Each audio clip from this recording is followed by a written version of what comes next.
Comment créer le manque chez la personne que vous aimez, que vous appréciez? Peut-être que vous venez juste de le ou la rencontrer.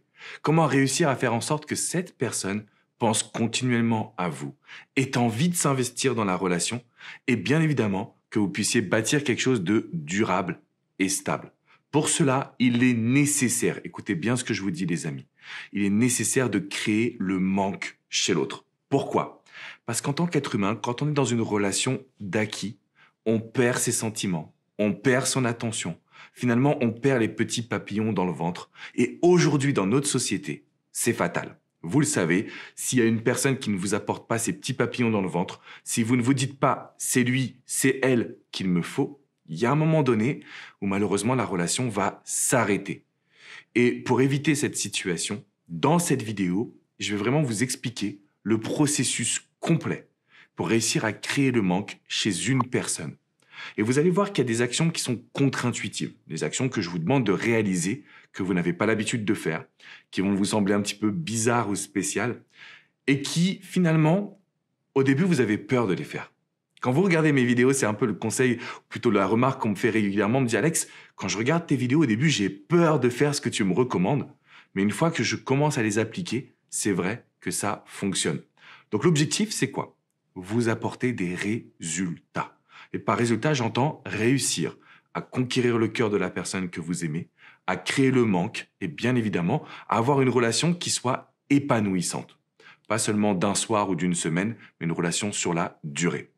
Avant de vous transmettre mes conseils, mes astuces, je vous invite à mettre un énorme pouce bleu, un gros like et bien évidemment à vous abonner à la chaîne YouTube. On a créé ensemble, vous et moi, la première chaîne du bonheur en amour et du développement personnel en francophonie.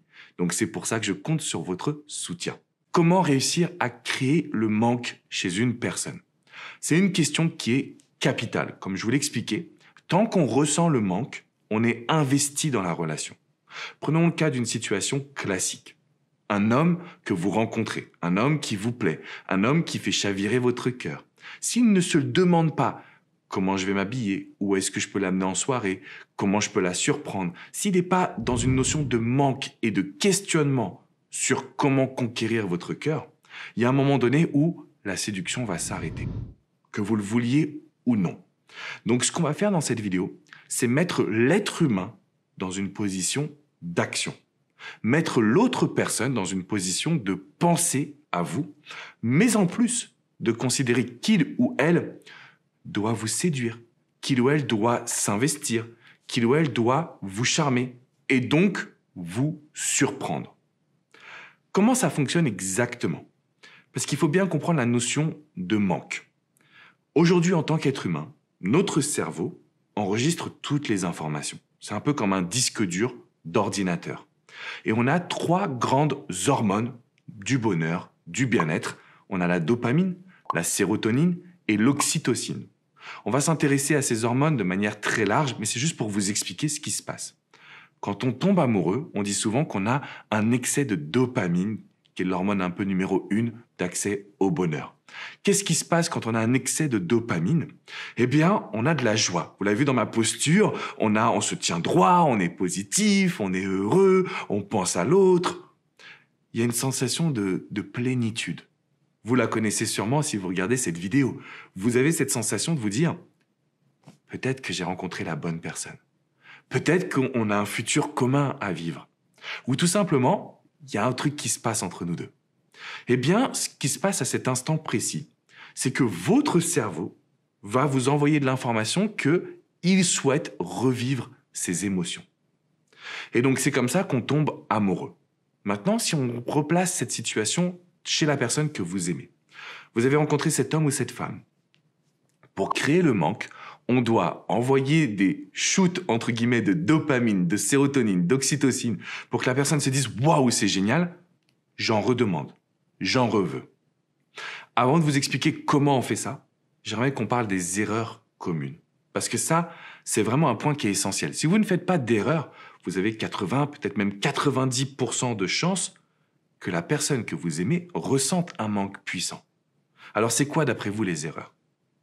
Erreur numéro 1, c'est d'être continuellement dans un échange de communication virtuelle, beaucoup de textos, beaucoup d'appels, beaucoup de présence sur les réseaux sociaux. On discute sur Snapchat, sur Instagram, sur LinkedIn, sur WhatsApp. Et donc, au fur et à mesure, en fait, cette notion de manque va diminuer. Pourquoi? Parce qu'on est toujours en communication. On ne laisse pas le manque s'installer. On est toujours dans un flux d'informations et d'émotions qui, au bout d'un moment, devient un acquis, du naturel, du normal. Donc, erreur numéro 1, c'est vraiment d'être dans une énorme communication virtuelle. Erreur numéro 2, c'est de passer de la phase de rencontre à la phase de couple sans avoir ce qu'il y a au milieu. Et c'est quoi d'après vous? La séduction, le flirt, le plaisir. Cette étape-là permet de créer le manque et surtout de consolider les sentiments. Quand on se rencontre et qu'on se dit « moi, je ne veux plus jamais être en couple », mais on tombe sur cette personne. On rencontre cette personne qui fait chavirer notre cœur. On oublie tous ces principes. Au bout de quelques semaines, on est déjà dans la relation. Grosse problématique, on n'a pas consolidé le manque, la séduction, le flirt et donc les débuts d'émotions positives, qu'on appelle également des sentiments. Qu'est-ce qui se passe à cet instant précis? Ça va faire un coup de foudre passionnel, c'est-à-dire une relation forte, puissante, qui va malheureusement s'arrêter. Alors pour éviter cela, qu'est-ce que vous devez faire? La première étape, c'est de cliquer dans la description qui est juste en dessous. Je vous ai mis le lien d'une vidéo privée, une vidéo de formation sur le push and pull. Alors le push and pull, c'est une technique qui nous vient des États-Unis, qui s'apparente au fuis-moi je te suis, et qui permet de rester toujours dans l'inconscient de la personne que l'on aime. En gros, comment faire pour que la personne que l'on apprécie pense continuellement à nous et qu'il ou elle n'arrive pas finalement à nous oublier. Donc c'est une technique qui est ultra puissante, mais qui demande à être maîtrisée. Donc, si vous avez besoin de plus d'infos, vous pouvez cliquer dans la description qui est juste en dessous pour regarder la vidéo privée, qui n'est ni sur cette chaîne YouTube, ni sur mon site internet. Revenons donc à notre idée de « on fait des erreurs ». On a une situation où on va sous-entendu consolider finalement le couple, donc ne pas amener le petit manque, mais rentrer dans quelque chose de sérieux. À l'inverse, quand on veut créer le manque chez une personne, on est d'accord qu'il faut créer ces émotions, ces hormones que l'on a vues ensemble, type dopamine. Comment on ressent cette dopamine? Quand on vit des premières fois. Chaque fois qu'on va dans un resto qu'on ne connaît pas et qu'on découvre que c'est succulent. Est-ce que vous avez cette sensation en vous? On se sent vivant, on se dit « waouh, c'était extraordinaire, il faut que j'en parle à tout le monde ». Et donc, on va y repenser, voire même, on va y repartir dans le même resto. Et la deuxième fois, c'est jamais aussi bon que la première fois. Ça peut être très bon, mais jamais aussi bon que la première fois. Pourquoi je vous dis tout ça? Parce qu'en fait, le manque, il va normalement en s'altérant. C'est-à-dire qu'au bout d'un moment, on ressent moins le manque. Sauf si on est capable de maintenir des nouvelles fois. Des premières fois, des nouvelles expériences, parce que ce sont elles qui vont amener vers de nouvelles émotions. Alors vous allez me dire, mais Alex, c'est hyper compliqué de toujours vivre des premières fois. La réponse est oui et non. Oui, c'est vrai que dans l'absolu, c'est pas toujours simple, ça demande de l'organisation, du temps, ça demande d'y penser, etc. Mais en réalité, quand vous prenez votre personnalité, j'ai accompagné un homme, Philippe, qui me disait, mais Alex, c'est trop compliqué, comment tu veux qu'à chaque rendez-vous, je la surprenne? Je lui dis, mais essayons de prendre des petites choses que tu peux faire, que tu veux faire. Que tu peux et que tu veux faire. Et que tu n'as jamais fait jusqu'à maintenant. Et il a fait une liste comme ça de 18 activités, 18 choses. Rien qu'avec ces petites pensées, vous allez pouvoir créer le manque chez l'autre. Et donc forcément, qu'est-ce qui s'est passé? Il a rencontré une femme, donc comme je vous l'expliquais, qui l'a perturbé d'une bonne façon. Et il me dit, Alex, je veux la surprendre. Mais je ne sais pas quoi faire. Quand vous cherchez au fond de vous, vous avez des idées, vous avez des envies. Vous avez peut-être envie, et comme ça a été le cas pour lui, bon, je lui avais un petit peu soufflé l'idée, mais en gros, je lui dis, mais tu sais quoi? Au lieu de l'inviter chez toi et de faire quelque chose de classique, prépare des cocktails. Tu peux aller dans n'importe quel supermarché ou la Fnac, tu achètes un bouquin pour apprendre à faire des cocktails. Vous pouvez les faire ensemble, ça va être un moment fun. Vous pouvez filmer la scène justement pour voir ce que ça donne. Vous pouvez vous mettre une petite note pour rendre le jeu un petit peu challengeant. Ça, c'est le deuxième outil dont je voulais vous parler par rapport à la dopamine, l'oxytocine, la sérotonine. C'est le challenge. C'est le goût de qui est le meilleur entre toi et moi. Généralement, quand il y a une séduction avec une personne qu'on aime, qu'est-ce qu'on fait? On met cette personne sur un piédestal. On a peur. Peur de mal faire, peur de dire des choses qui sont bêtes, peur que la personne ne passe pas un bon moment. Qu'est-ce qui se passe si on casse ça? Qu'on rend le petit côté challengeant? Eh bien, en fait, il m'a envoyé un petit email et il me dit « Alex, c'est exactement ça. J'étais 100% moi-même, j'avais vraiment envie de faire cette soirée et pour la petite histoire, mon cocktail a été le mieux noté. Donc finalement, il s'est rendu compte qu'il avait peut-être pas un don, mais une petite sensibilité à passer une bonne soirée en créant des petits cocktails. Et ça marche même si vous ne buvez pas d'alcool, pour la petite info. Pourquoi je vous raconte tout ça? Créer le manque chez la personne que l'on a en face de nous. On veut des nouvelles activités. On veut un petit côté challenge. C'est ce qui rend la séduction. Vous savez, tout ça, ça vient du push and pull. C'est ce qui rend la séduction si excitante qu'on se dit, mais j'ai jamais vécu ça avec quelqu'un d'autre. J'ai jamais eu des dates, des rendez-vous qui étaient aussi puissants qu'avec cette personne. Et donc, tout ça vous met dans une dynamique de créer le manque. On l'a vu ensemble, s'il ne faut pas de communication régulière, pour créer le manque, on veut avoir des phases de push, ça veut dire intense communication, et pull, je prends un petit peu de distance. À noter, les amis, que ce n'est pas un jeu. Je ne vous demande pas de le voir comme quelque chose de manipulateur. C'est simplement qu'on va répondre à un besoin de l'être humain. Et j'insiste là-dessus. C'est un besoin. L'être humain a besoin qu'il y ait une communication présente et a besoin de ressentir le manque quand on prend une petite distance.